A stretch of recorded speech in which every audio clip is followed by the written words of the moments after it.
All right, guys, on this episode of Daddy Everyday Podcast, we're going to talk about the black man. Stereotype, expectations, and what the black community needs. Tune in. Man, oh man. Another day, I had to rush over from work to get here. You know, I had to do the day gig. It was my off day, but they were giving that OT. You know, I got to make that extra money. So let me get into this. I feel a little rush. By the time I'm done with this, I should have eased back down. But I'm about to talk about a subject matter that's dear to me, about the black man, considering I am a black man, African-American father. And man, so when I was doing show prep for this episode, I started to dig deep into it, and that's like, I know I'm going to have to do a part 2, part 3 to this. I want to touch the surface of what it means to be a black man. Gonna get into the stereotypes, the expectations of us, and what we need in the black community. If you're a black man, to change our situation. All right, I wanted to start with stereotypes, and you guys all know the stereotypes. Of course, every race has stereotypes, but for some reason when it comes to black men, it's always the negative stereotypes that they focus on with us. We're always considered to be dangerous, quick to abandon our family, aggressive, and all those type things. Like all other races to a certain extent, but that's the focus for us. Never the stereotypes of us being intelligent, providers for our family and things like that. So that bothers me, but it's not what other races think of us. It bothers me that the stereotypes that we see on ourselves.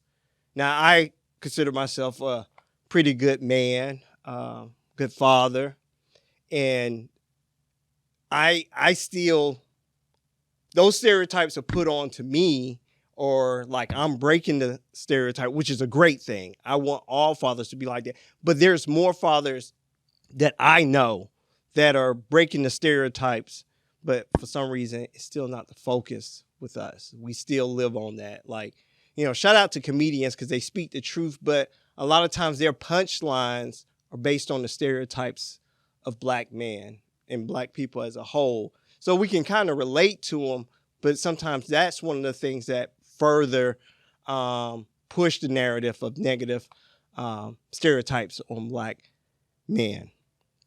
Now, it's obviously essential for us to break those stereotypes. Not doing anything special, really.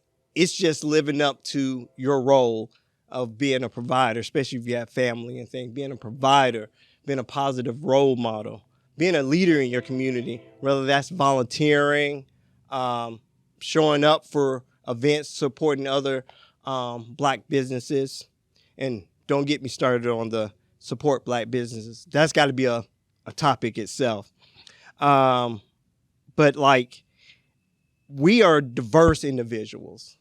So like a small group of people can't define an entire race, but they do that for us when it's negative.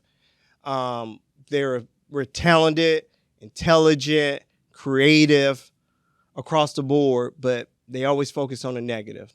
Let them think what they want to think. Let us know who we are. All right? I want to get into expectations. This kind of goes off the stereotypes. It's the reverse. It's what we should strive to be. Of being great providers for our families, being positive role models, breaking the stereotype. That's very important to me. Like, for me, I want my boys to see what it's like, or what a black man should be. And they follow me to a certain extent. Like, I remember one time I was sitting down on the couch and they were both much younger. And I have a tendency to cross my legs. Like, I'll cross my legs like this when I'm chilling. And as I was doing that, I looked, and Kendrick, my oldest, was beside me, and on the other side of him was Dylan, my youngest. We were watching TV, and I turned just to admire the fact that we're chilling together. And they had their legs crossed. It looked awkward to me. I'm pretty sure it was awkward for them, but it demonstrated to me early in my fatherhood journey that my boys are watching me, and they, to a certain extent, want to be just like me. And I always tell them, I don't want you to be like me. I want you to be better than me. So I want to set the standard high for them so they'll go even higher. So in my Daddy Everyday journeys, I've, obviously received positive feedback from my work in fatherhood and for families overall.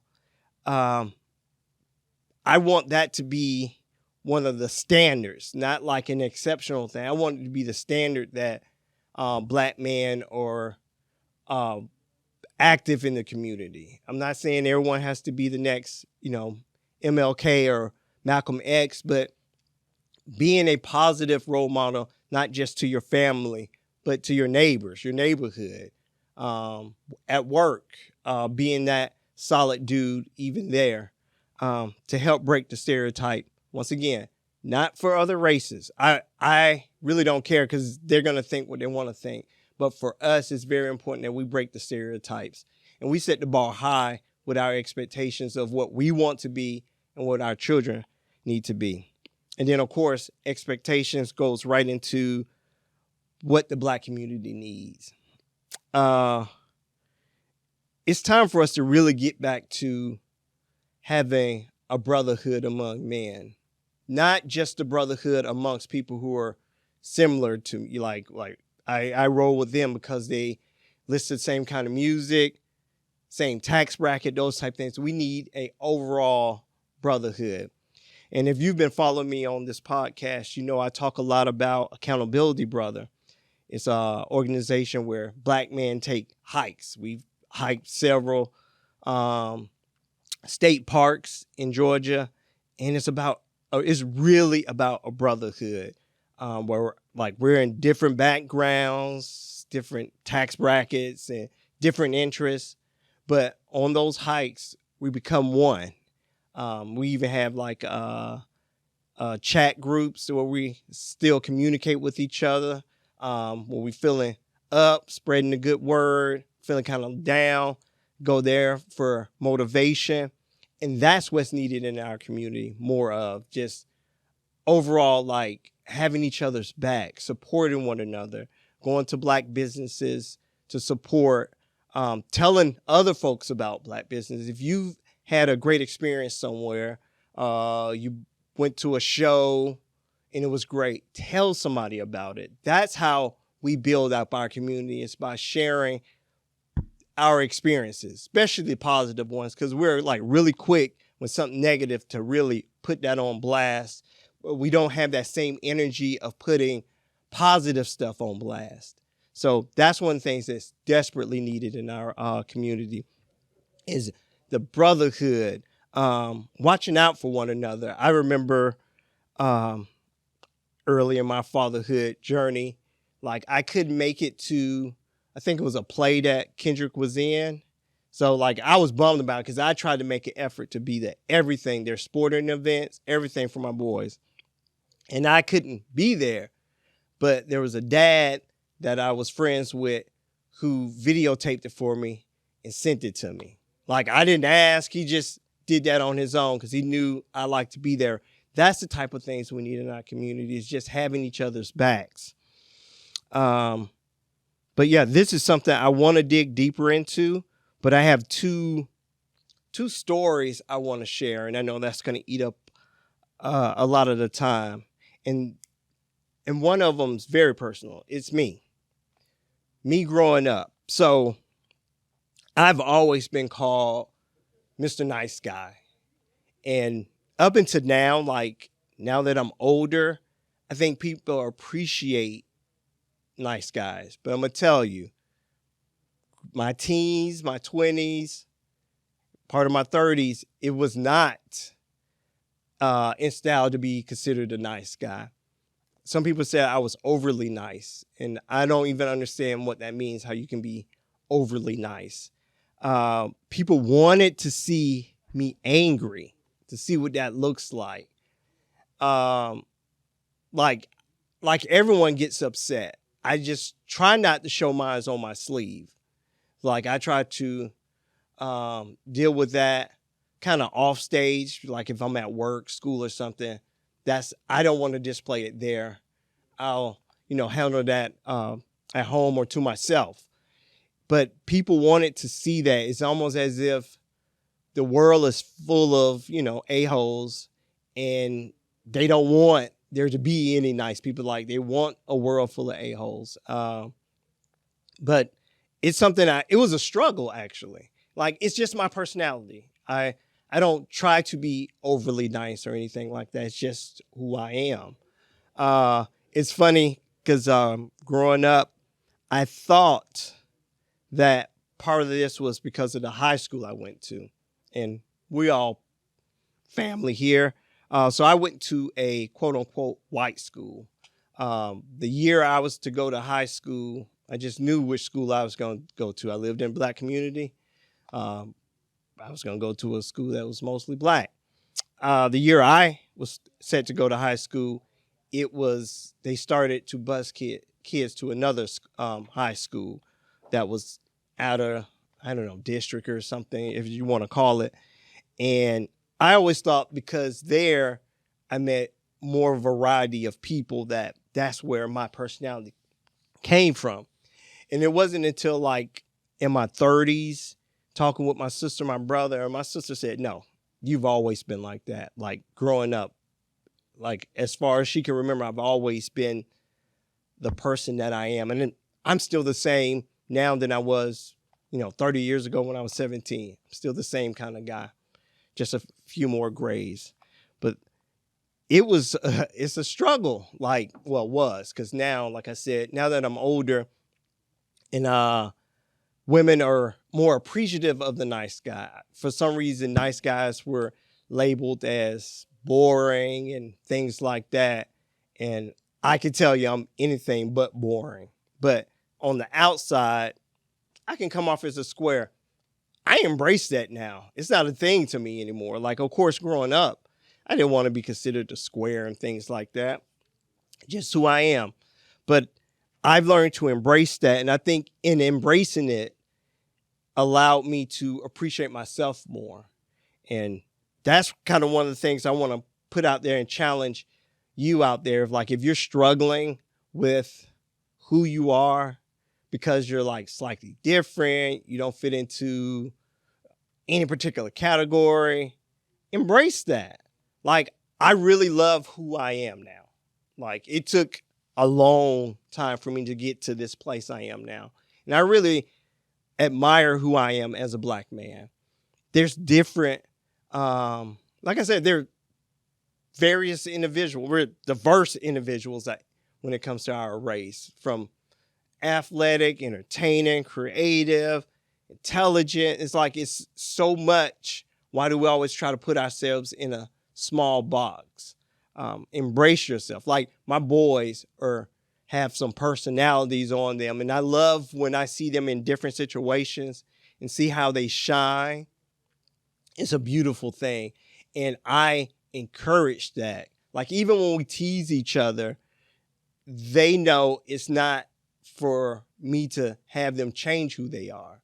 They embrace who they are. So that's how I can tease them, because I'm not afraid of breaking their spirits and things like that. And a lot of times I tease them on things I admire about them, which pushes them further into what they really enjoy. So I also challenge you as a father, and if you're a mom watching this, I challenge you to encourage your kids in their interests. Of course, it can change like the weather, but just encourage them and let them know that you are supportive of them, so that they can become, more confident in themselves, and then they don't grow up with struggles of trying to be who they're not, kind of thing, and not trying to fit the stereotypes just to try to fit in. Because I grew up with friends, and at the time I was real naive growing up too, that I grew up with guys that were drug dealers, that were in gangs. but when they hung around me, they didn't participate in those things. And like my mom was like, I don't know if moms are like that, really like that now, but like my mom could see the things that I couldn't see. And like she was really, didn't want me really hanging with those guys like that.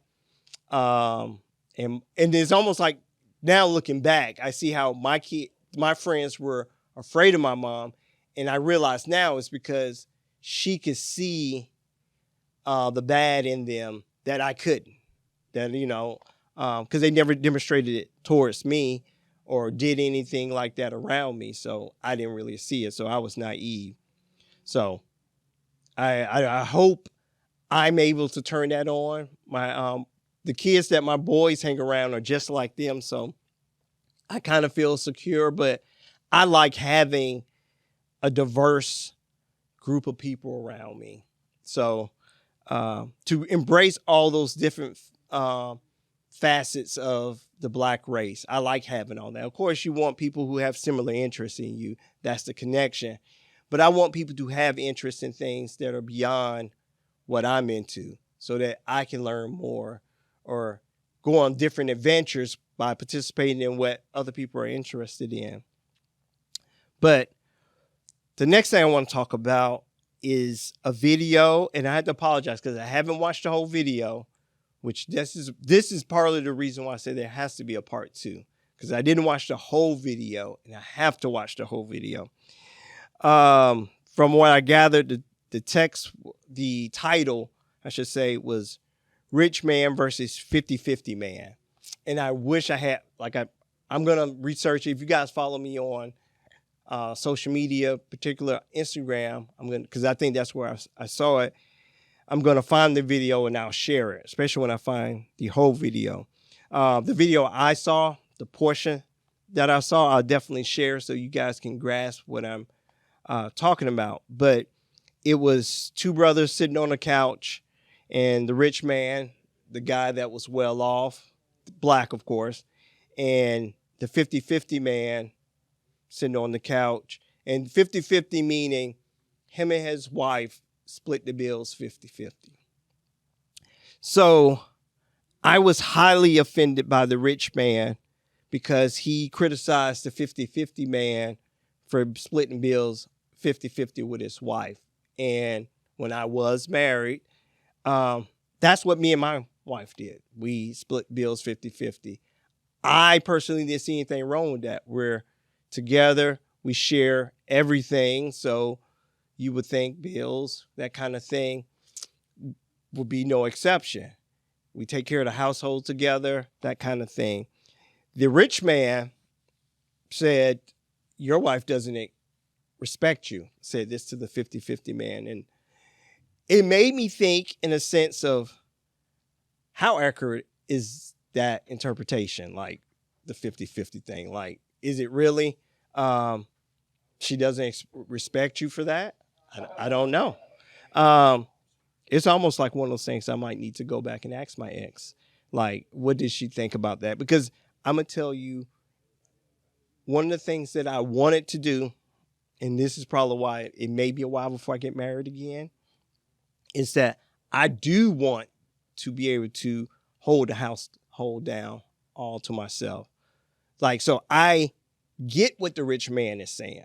Like, I, as a man, want to do that. I don't think that's the defining thing that makes you a man if you pay all the bills. But I that's what I want. That's what I strive for my next marriage, is to, I hold the household down so my next wife, she's able to do as she please. If she wants to work, that's just more trips we can go on. If she wants to volunteer, do more with the church, she's able to do that. I'm not trying to have any more kids, so, it wouldn't be raising any kids or anything, but because Dylan, he'll be out the house soon. He's the youngest, but yeah. So it wouldn't be, how can I put this? I agree, like I said, I agree with the rich man that a man should, but don't have to, pay all the bills, in my opinion. Don't have to pay all. Like, if it's, first of all, relationships, marriages, or individual type things, I don't think there's a clear cut method to a marriage, to be honest. Every couple is different. There are some couples where the guy holds the household down, like he does the dishes, he takes the kids to school, so like the wife makes all the money, so he's the stay-at-home dad. I see nothing wrong with that. Obviously, the rich man would frown upon that, but I don't see anything wrong with that. That's like if couples, we're a team in essence. So if this needs to be done, it shouldn't be a label on who has to take care of it to a certain extent. And so it like really bothered me. Someone shared it. They sent it to me. For a matter of fact, I had two individuals share that clip with me, and it really bothered me. And part of it bothered me, I think, ego-wise, because in my marriage at the time, my ex made the most money, but a lot of that was due to my job allowed me to have the availability I wanted.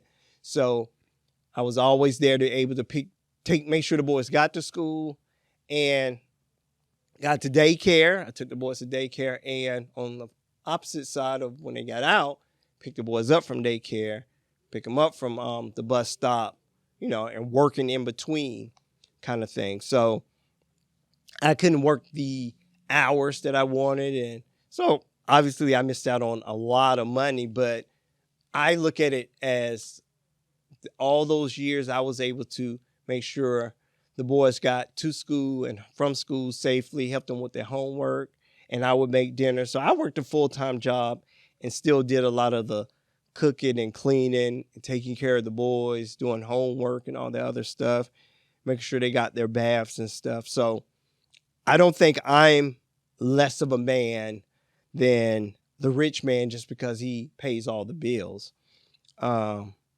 His wife, and like I said, I didn't watch the whole video, so I definitely have to see the whole video. But if he can make the assumption that the 50-50 man's wife doesn't respect him because she has to put in on the bills, I can make the assumption that his wife is bitter towards him because he pays all the bills, which means she has to do everything else. So it's like both are not getting the full benefit. Like, what's the benefit? Like, you get all the bills paid, but now you have to take care of all of this. Maybe that's not what she wanted to do. So, and for him to make the assumption his wife doesn't respect him without, like, what if this is ideal for her? Maybe she enjoys it. We don't know. Like, I hope the 50-50 man have that talk with his wife, though. Like I kind of want to ask my ex, like, so what did you think about that? We never talked about it. It was like just something we just did when it came to bills 50-50. So I didn't know it was a thing that you have to, you're not a man unless you pay all the bills. Because back in the day, I think times have changed. Like, women are able to make, more money than men sometimes, depending upon what field the man and the woman is in, compared to back in the day when it was more difficult for women to get jobs, or at least decent paying jobs. So it made more sense for the guy to hold down all the bills. Plus, back in the day, they had way more kids than they have now. Like, household have, like, I think of it like how I have two boys, but then I think of my dad, not my biological dad, my stepdad, but he was my dad. He had like 7 kids. Like, that was typical back then, to have way more kids than it is now. So it made more sense for someone to stay home with all those kids. I mean, they didn't have the same options as daycares and things like that. So it really bothered me. Even to this point now, I'm still bothered by it. And I just hadn't had time to really find the full video. If you follow me on social media and you run across the full video, please send it to me. If I haven't already posted it in one of my social media platforms, please let me know what you think. Like, I would like to open a discussion about the 50-50 man versus the rich man's opinion on how to hold a household down. But like I said, for me, like my next marriage, that's, and I'm getting up there, so I got to step my game up. But I definitely want to be able to hold a household down. And, so she's able to, in our golden years, able to do as she wants to. I guess I'm getting close to retirement time. AARP, which I thought was just for senior citizens, but I found out that they offer other services. But nevertheless, for people who are not senior citizens, they sent me something saying you have a birthday coming up, and I've never received anything from them. And I felt like they were saying you have a birthday coming up, now you're joining the senior citizen club. And I don't think I'm quite there yet, even though my boys are always clowning me, saying that I am there. But anyway, let me pull this all back together. So, in conclusion, being a black man in today's society requires us to confront stereotypes, exceed expectations, and actively contribute to the betterment of our community. By fostering positive relationships, embracing education, and challenging societal norms, we can collectively pave the way for a future where black men are celebrated for their diversity and contributions to our society. And that's what I envision for us, is to be, for our culture, to be that of just greatness, like across the board. Because a lot of times when they say for the culture, it's not when it's true black excellence. That's what I want us to strive for.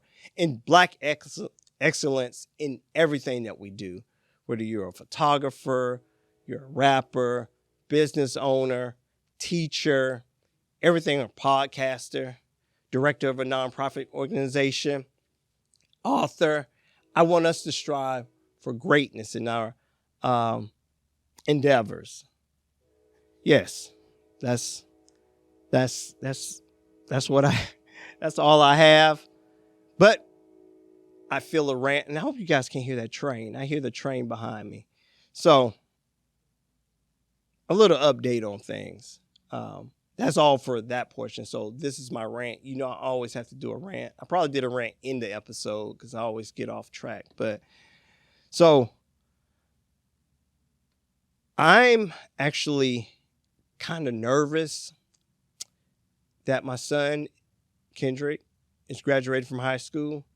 I think this is where, I won't say I got it wrong as far as me being a high schooler, a senior in high school, but I wish I would have sought more guidance, because he doesn't do that. Like, that's a characteristic I see that he has that's in me, is that he doesn't seek guidance as much as he should. And I feel like without me doing that at that time where I felt I needed it, it forced me to grow through life not seeking the guidance along the way.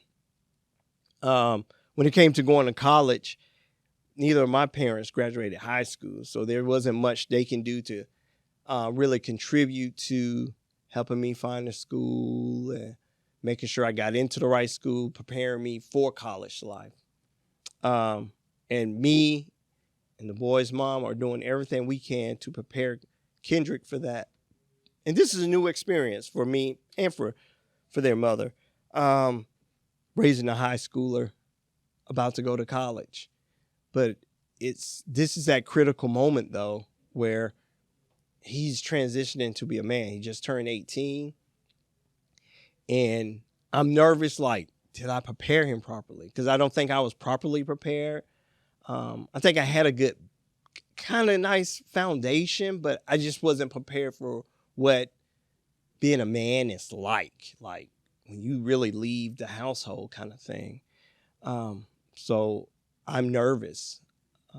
I'm nervous for Kendrick in the sense of him being out there, and like right now, I can hold his hand to a certain extent, but when he's out there in the real world, I can't watch him every moment, and may not always be easily accessible to hold his hand. I just hope that he will lean on me for guidance. And when he's going through things and willing to speak up to say, hey, this is what I'm struggling at. Because that's one of the things I try to instill in my boys. Like, I don't care if you're in trouble. I want you to call me. Even though I'm probably going to chew you out, I want you to call me. If like you feel like you hanging with some bad dudes, they want to do some bad things, you're like, nah, I got to call my dad, or like, I'll come get you, that kind of thing. I want that for my boys, but I want it in just like life period. It doesn't have to be when it's extreme. I want it to be like I'm struggling with picking out a course, or I'm struggling with balancing a social life with school. Like once he goes off to college, when he's struggling with, getting his foothold in his profession, I want that. I want him to be able to come to me. So that's my fear, is that he's not doing that now. I don't know if he ever will. So if he hears this, because he tends to watch my podcast from time to time, I'm hoping that he take heed, talk to your dad. So, but that's all I have for you guys. I thank you guys. Continue to subscribe to Evan Vision on YouTube. Subscribe on Spotify for the Daddy Everyday podcast. And check out my network mates. 4th and Peachtree, Grown Woman Shit podcast, Damn the Cap podcast. Check those podcasts out. Don't forget to check out the Big Lax Show. So after you finish watching Daddy Everyday podcast first, then you check out my network mates. And that's all I got for you guys. Thank you. Kendrick, if you're listening, talk to your dad. All right? That's all I got for you guys. Take care.